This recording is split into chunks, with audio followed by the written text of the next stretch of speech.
Di pikiranku sekarang, banyak sekali pertanyaan sambil terus memegangi kartu undangan tersebut. Sampai tak kusadari, Pak Nanda datang ke rumah untuk menjemput Mak Eroh. "Irma, emak pergi dulu ya ke rumah Pak Nanda. Jangan lupa kunci pintu rumah dan tolong jaga Siska," kata Mak Eroh. "Baik Mak, emak hati-hati ya," kataku. "Semoga istri Bapak dilancarkan proses persalinannya ya Pak," kataku pada Pak Nanda. "Iya, terima kasih Irma," jawab Pak Nanda. Aku kembali terpaku dengan surat undangan pernikahan itu. Sebulan lebih yang lalu, aku memang mendengar kepulangan Tina ke kampung dari Siska. Tapi aku belum sempat menemuinya karena kondisiku yang masih lemah pasca melahirkan. Tapi setelah aku sembuh, aku juga belum sempat menemuinya. Aku pikir dia sudah kembali bekerja ke luar negeri, tapi ternyata kabar ini datang sangat mengejutkan. Undangan pernikahan yang datang untukku seakan merobek kembali luka lamaku yang sudah mulai sedikit demi sedikit mengering. Aku sadar, memang ini bukan urusanku lagi. Mereka mau menikah pun aku harus merelakannya. Tapi kenapa Mas Tony juga begitu tega menikah lagi di waktu yang cepat? Padahal baru 1 bulan lebih saja kami resmi bercerai. Ya sudahlah, apapun yang terjadi, aku harus siap menghadapinya. Hari sudah siang. Ini adalah hari kedua Kim berada di sini.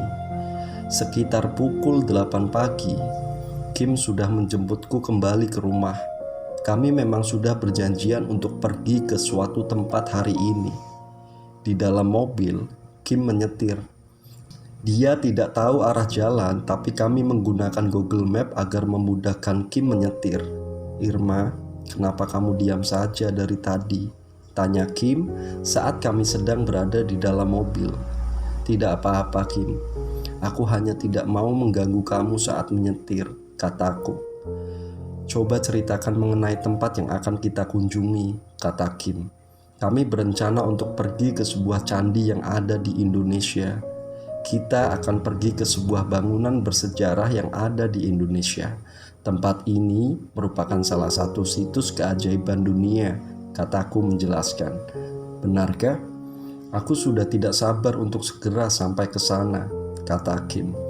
Setelah menempuh beberapa jam perjalanan, akhirnya kami sampai. Kim membawa sebuah kamera yang digunakan kami untuk berfoto di sana. Kami berjalan ke sana kemari, melihat salah satu bangunan yang menakjubkan yang ada di Indonesia.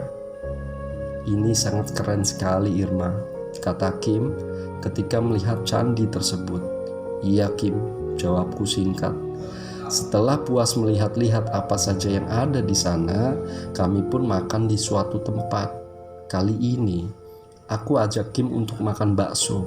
Kim sangat menyukainya ketika pertama kali memakannya.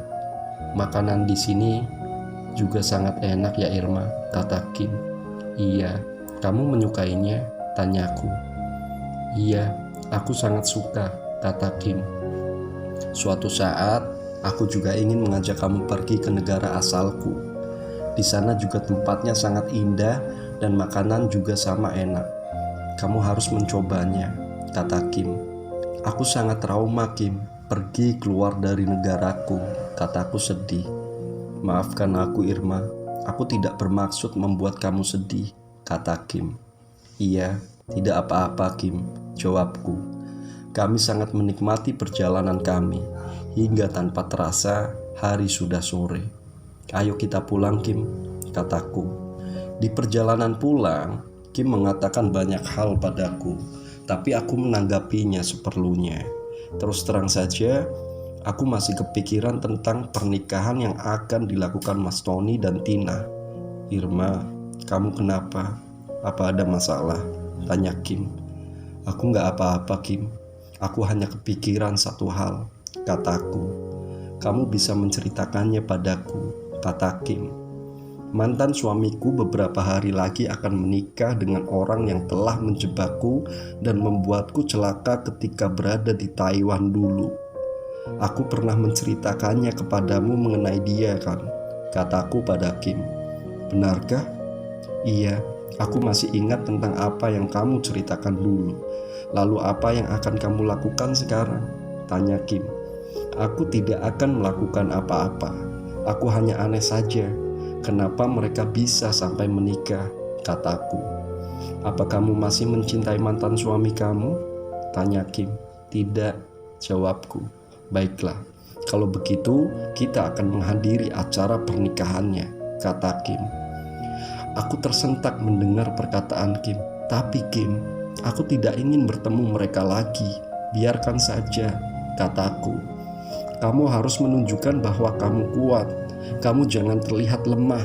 Kamu tenang saja, aku akan selalu mendukungmu dan ada di sampingmu, kata Kim yang membuatku terharu seketika. Kamu benar, Kim. Terima kasih karena selalu membantuku, kataku. Kim hanya tersenyum. Awalnya, aku sempat berpikir untuk tidak menghadiri acara pernikahan mereka karena aku sangat muak melihat mereka. Tapi setelah mendengar perkataan Kim, aku pun akhirnya mengubah keputusanku dan akan melihat dua manusia yang tidak berperasaan itu bersatu.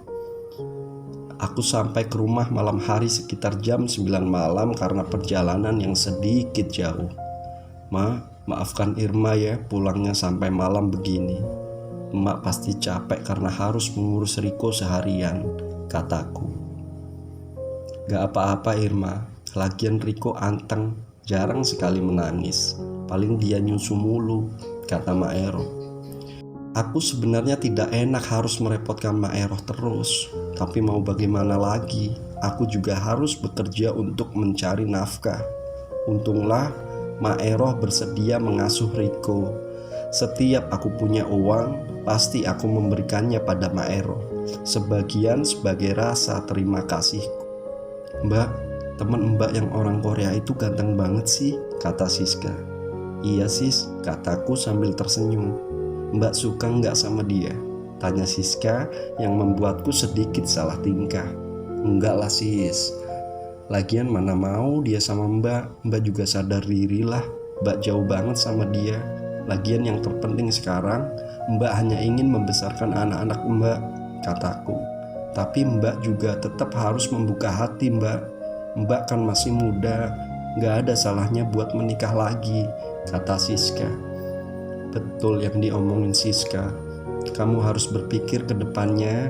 Setidaknya kalau kamu punya suami lagi, kamu gak akan terlalu repot bekerja. Emak kasihan sama kamu Ir. Kalau harus banting tulang mencari pekerjaan, kata Mak Eroh. Aku hanya terdiam mendengar perkataan mereka yang sebenarnya. Ada benarnya juga, tapi siapa sih orang yang mau menikahi wanita sepertiku? Apalagi dengan gosip yang beredar di luar sana.